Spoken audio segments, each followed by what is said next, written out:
मसीह की praise the Lord, hallelujah. आइए प्रार्थना करते हैं आज की डिवोशन के लिए। करुणामय परमेश्वर पिता प्रभु यीशु मसीह के नाम से तेरे अनुग्रह के सिंहासन के पास आते हैं। तो जीवित परमेश्वर है, धन्यवाद आपकी प्रेम अद्भुत साल आपने दिया और तेरी अद्भुत और निस्वार्थ प्रेम के लिए धन्यवाद देते, क्योंकि वो अनंत है और हमेशा का है। धन्यवाद, तू हमें बचाया अंधकार से, संसार से, मौत से, शैतान की हर एक उन कार्यों से धन्यवाद देते प्रभु यीशु। धन्यवाद आपकी पवित्र लहू के लिए, धन्यवाद आपकी कलीसिया के लिए, धन्यवाद आपकी वचनों के लिए। तू सच्चा और बुद्धिमान परमेश्वर है, जो तू अपनी बुद्धि से कार्य करता और हर एक मनुष्य को बचाने के लिए हर एक प्रयास को तू लेकर आता ताकि इंसान बच सके। धन्यवाद देते हैं। सोशल मीडिया में जो भी हम लोग डिवोशन डालते प्रभु, प्रत्येक भाई बहन जो सुनते हैं, आप उनके घरों में शांति, उनके व्यक्तिगत जीवन में अनुभव में बढ़ाना, वचनों में प्रभु यीशु, और तेरे साथ संगति में चलने में, ज्योति में बने रहने में और तेरे संतान बने रहने में मदद करना, तेरी नम्रता में और तेरी अद्भुत योजना में धन्यवाद देते यीशु मसीह के नाम से मांगते, आमीन। ओके, आज जो हम लोग बात करेंगे और वो है मनुष्य के पुत्र का मिशन। मनुष्य के पुत्र का मिशन लूका का 19 और वचन 10 में कहता, क्योंकि मनुष्य का पुत्र खोए हुओं को ढूंढने और उनका उद्धार करने आया।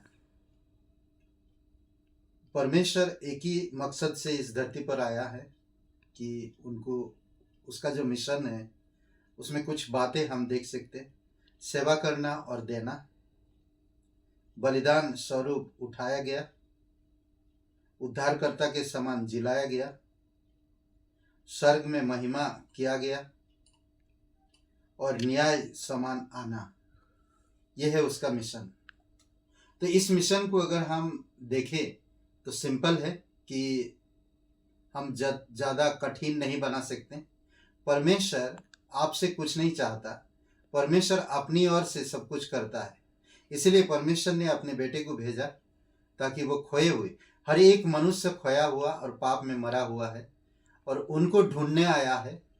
और वो आवाज़ देता है, जो जगेगा उसका शब्द सुनेगा और उसके पीछे आएगा और कहता है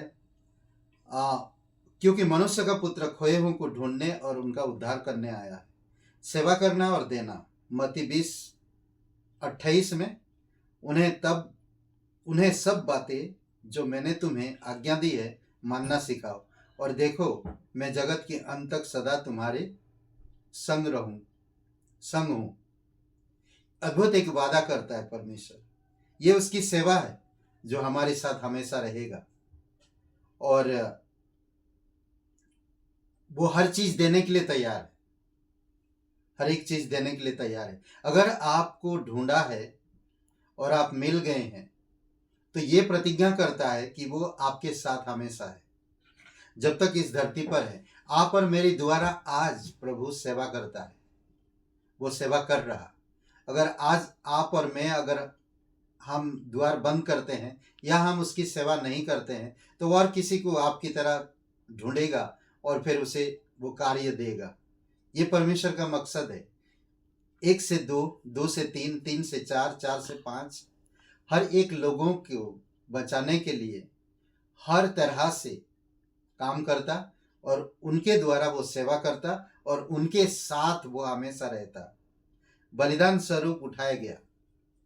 यूहन्ना 3 और 14-15 वचन में, पुरानी नियम में सुना गया था कि मूसा जंगल में एक कांसे के सांप को ऊंचा किया था। उसी प्रकार परमेश्वर का पुत्र इस धरती पर आकर ऊंचे पर चढ़ाया गया। वचन इस प्रकार कहता, जिस रीति से मूसा ने जंगल में सांप को ऊंचे पर चढ़ाया, उसी रीति से अवश्य है कि मनुष्य का पुत्र भी ऊंचे पर चढ़ाया जाए, ताकि जो कोई उस पर विश्वास करे वह अनंत जीवन पाए। यह है पर उसका मिशन। वो इसीलिए उठाया गया कि वो बलिदान हो सके।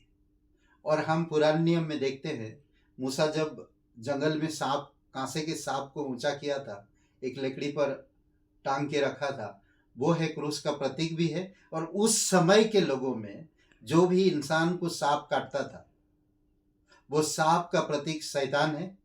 और वो जहर जो हमारी अंदर डालता था, आज हम पापी स्वभाव में, पाप है वो हमारी, जो हमें मौत के मुंह तक ले जा रहा। तो प्रभु यीशु मसीह के क्रूस को जो आज देखता है वो बन जाता है।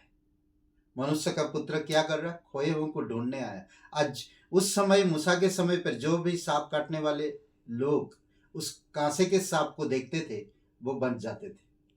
उसी प्रकार आज जो कोई भी क्रूस के पास आता है वो बन जाएगा, उनकी पाप क्षमा होगा और वो अनंत जीवन में प्रवेश करेगा। उद्धारकर्ता के समान जिलाया गया। हम देखते हैं एक कैसे किसी को बचाया जाता है। यीशु मसीह को भी कब्र से वो बाहर आया, जिलाया गया, क्रूस पर वो मर गया, गाड़ा गया, कब्र में उसको दफनाया गया और तीसरे दिन वो जी उठा।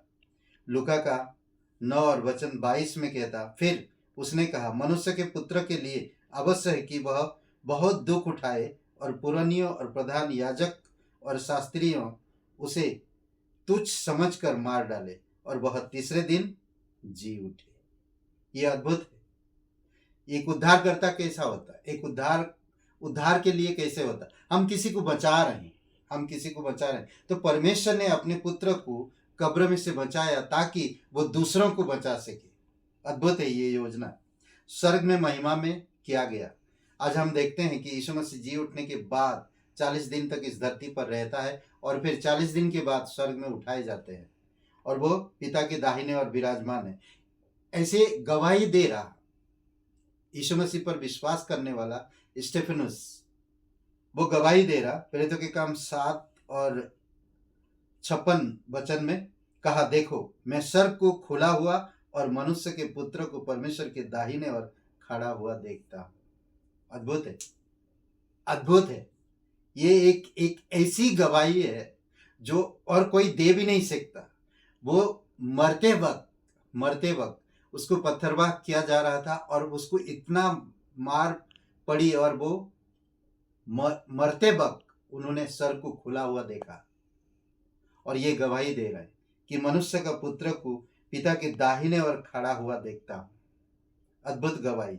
फिर हम देखते हैं उसका मिशन का आखिरी कार्य न्याय के समान आना, न्याय करने के लिए। मत्ती का 24 और वचन 27 में, क्योंकि जैसे बिजली पूर्व से निकलकर पश्चिम तक चमकती है, वैसे ही मनुष्य के पुत्र का भी आना होगा और ये न्याय का समय होगा। ये है उसका मिशन।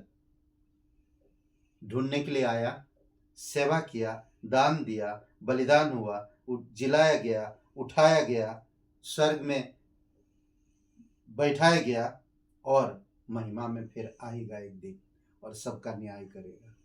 आमीन। आइए प्रार्थना करते हैं। पिता परमेश्वर, हम धन्यवाद देते, आपकी स्तुति महिमा करते। दयालु और करुणामय परमेश्वर, सारा आदर सारा महिमा हम तुझे देते पिता।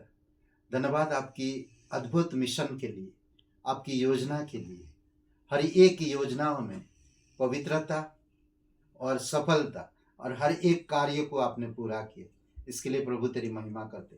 प्रत्येक भाई बहनों को अभिषेक करो, अगुवाई करो, समझने की समझ दो पिता, और उनकी समझ को खोलो प्रभु यीशु, और तेरे मार्ग में विश्वास में बढ़ने में मदद करो। सांसारिक चीजों में सांसारिकता से दूर करो पिता, और उन्हें आध्यात्मिक में मजबूत बनाओ। यीशु नासरी के नाम से मांगते हैं, आमीन।